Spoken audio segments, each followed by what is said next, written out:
Welcome back, everybody. While we have finished what the original project that we set out to create was, or is, because it has been created, while we were building that, AWS released a few extra technologies for us to tinker and play with, which I think was really interesting. So let's jump over into this lovely PowerPoint presentation and just see how we've got things set up at the moment. We've got us on a laptop submitting. I like that laptop. Oh, it's a very. It's not as good as my. No, I like the Surface. I like the Surface keyboard. Anyway, it's good. Look, someone threw water on this, or there's a sunrise going. It reminds me of like those old like word art things. Yeah, I remember those. Anyway, he's put random colors around. We get distracted so easily. So we had our Unity game. We're capturing everything through Mobile Analytics. Then we're pushing that data over to S3. And now as it lives in raw JSON format in S3, we're pulling that into Spark. Yep. And then Spark is writing that over to RDS. And then we now have a database which has to be on and an EC2 server, which is running our MVC.net website. The problem with this is that we've got some servers involved. If you want to turn the system off, then you have to go and turn off the EC2 server and you turn off the RDS server. So you stop getting charged at that point. But eventually you have to remember to turn your servers on, and then I forgot to turn my servers off, and then you get charged extra money. As you capture more and more data, or if you're a game studio and all of a sudden you get featured on the Apple Store or the App Store or the Google Play Store, you can expect to get a lot more traffic at that point. And all of a sudden, you've got to scale up, but you've got to then increase your RDS costs. If you hit the limit of your RDS server, your MySQL database says I can't actually contain any more data, so I'm just the write to it fails, which means your analytics has been clogged up and blocked. Which is a bit of a problem, because at that point, that's when we're going really well. Wow, let's make sure our players are super engaged. We can't look at the data. And you go, I'm going to increase my server, but then you've got to increase your costs.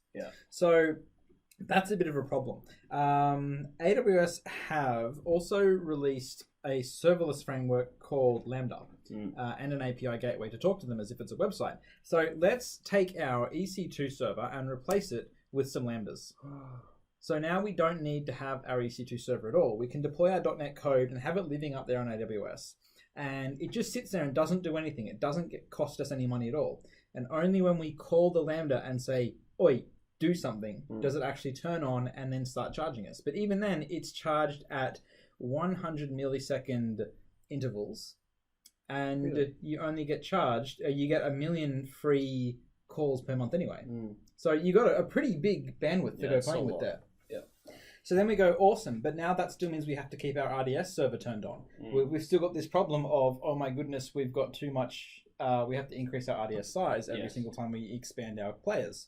So we go, great, what if we could get rid of a database like that and have one that just can continuously grow and would work like a Lambda? It would only ever turn on and charge us if we actually asked it to do some work. And thankfully, they've got a service for that called Athena. But Athena works off, you've got to stick your data somewhere. So it doesn't want you to, it's not a database in that it's always on.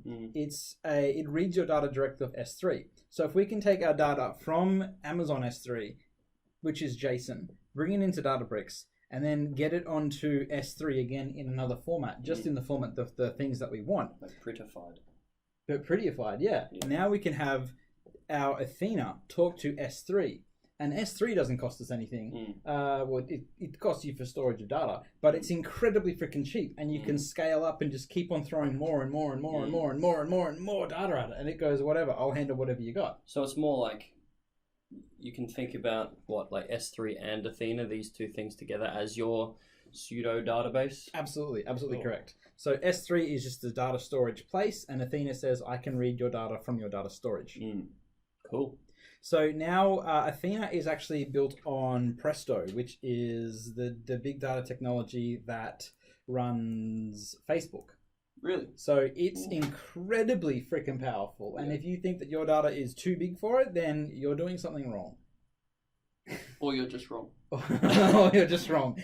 Yeah, pretty much. All right, so I figured that we would take our EC2 server, replace it with some serverless stuff, and then we could replace our database with Athena. Cool. And now we have this fully serverless analytics solution. It's always capturing data whenever it needs to with no input from us. It's always storing it. I guess the only thing that we would need to do is turn on our Spark cluster and say, hey, go and read the JSON and then save it out as Parquet. Something has to process that. Is it possible to like, I don't know if we'll do it or not, but is it possible with DataBricks to have like do it every so often? Yeah, absolutely. We're on the community edition, so we're running the 6 GB cluster, the free one. Yeah. So if you go and get yourself a DataBricks account, an actual paid for account, which you only pay for the services that you use. So you could effectively turn on a DataBricks,